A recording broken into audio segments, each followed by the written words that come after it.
ایک ویڈیو میرے پاس موجود ہے، دیکھو شاید کہ آپ کو دور سے نظر آ جائے۔ یہ بچہ حافظ قرآن تھا، انتقال کر گیا، طبیعت خراب ہوئی، انتقال کر گیا تو گھر والے نم آنکھوں سے اس بچے کو سپرد خاک کر دیا، جنازے کی نماز پڑھ کر قبرستان میں دبا دیا۔ اور قربان جائیے دفن جب کیا تو قبرستان کے نچلے حصے میں اس بچے کی قبر بنی تھی۔ تو بارش کا مہینہ، کچھ سالوں کے بعد سیلاب آ گیا، بارش کا پانی زیادہ بڑھا تو اس کی قبر میں پانی جانے لگا، تو ان کے ماں باپ چیخ اٹھے۔ باپ نے دیکھا کہ میرے بیٹے کی قبر ہے یہ، او ہو اس بچے کی قبر میں پانی جا رہا ہے۔ تو علماء سے مشورہ کیا کہ حضرت ہم اپنے بیٹے کی لاش کو نکال لیں، 10 سال ہو گیا تھا، لاش کو نکال کے اونچی جگہ دفن کر دیں۔ علماء نے اجازت دے دی۔ وہ بیچارے 2-4-10 آدمی کو ساتھ لیے۔ کچھ لوگوں نے کہا کہ کچھ نہیں ملتا، 10 سال بیگ لے ہڈیوں نہیں ملتا۔ بولا کچھ بھی ہو، جو ملے گا وہی نکال کے ہم اونچی جگہ پہ دفن کر دیں گے۔ قبر کی مٹی ہٹی، تختہ ہٹایا، لکڑی ہٹایا، اور قربان جاؤ لاش کو دیکھا، کفن پہنا ہوا تھا، کفن میں مٹی کا داغ تک نہیں لگا تھا۔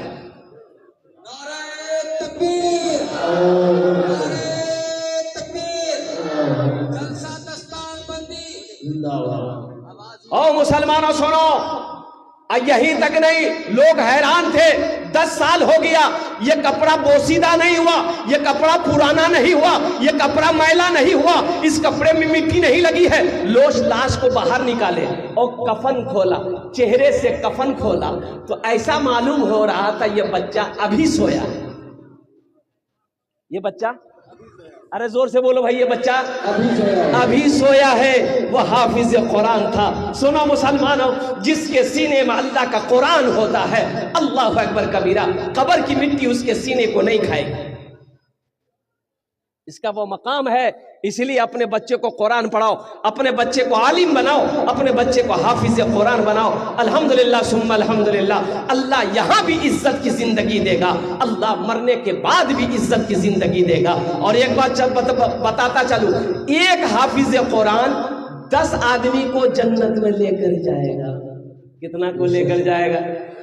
ہاتھ اٹھا کے بتائیے، ہاتھ اٹھا کے بتائیے نا، 10 آدمی کو۔ اچھا ایک بات بتائیے، آپ لوگ پڑھے لکھے لوگ ہیں، یہ 10 آدمی کو لے کے جنت میں جائے گا، ایک پروفیسر صاحب کتنا کو لے کر جائے گا؟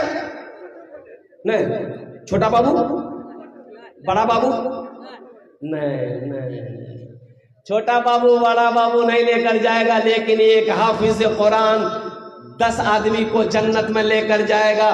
کس کو لے کر جائے گا؟ ارے ماں باپ کا مقام تو اعلیٰ ہوگا ہی ہوگا، ماں باپ کا مقام اونچا ہوگا ہی ہوگا، اللہ ماں باپ کو تاج پہنائے گا۔ حضرت معاذ بن جبل رضی اللہ تعالی عنہ راوی ہے، روایت فرماتے ہیں کہ آمنہ کے لال صلی اللہ علیہ وسلم نے ارشاد فرمایا، اے معاذ جانتے ہو حافظ قرآن کے باپ کے سر پہ جو تاج پہنایا جائے گا، اس تاج میں کتنی روشنی ہوگی؟ تو حضرت معاذ بن جبل رضی اللہ تعالی عنہ عرض کرتے ہیں کہ یا رسول اللہ صلی اللہ علیہ وسلم، میرے ماں باپ آپ پر قربان، آپ جانے اللہ جانے۔ تو اللہ کے رسول صلی اللہ علیہ وسلم نے ارشاد فرمایا، اے معاذ اس تاج کے اندر میں اتنی روشنی ہوگی کہ سورج کی روشنی اس کے سامنے پھیکی پڑ جائے گی۔ تو اہل محشریوں اللہ کے فرشتے سے پوچھیں گے کہ یہ کون ہے؟ کوئی انبیاء ہیں؟ تاج پہنایا گیا انبیاء ہیں؟ تو اللہ کے فرشتے کہیں گے نہیں انبیاء نہیں ہیں۔ تو پھر اہل محشریوں پوچھیں گے، ارے کیا جگہ ہو؟ کونو شہید ہے، شہداء ہے کہ شہداء نہیں ہے؟ تو کون ہے؟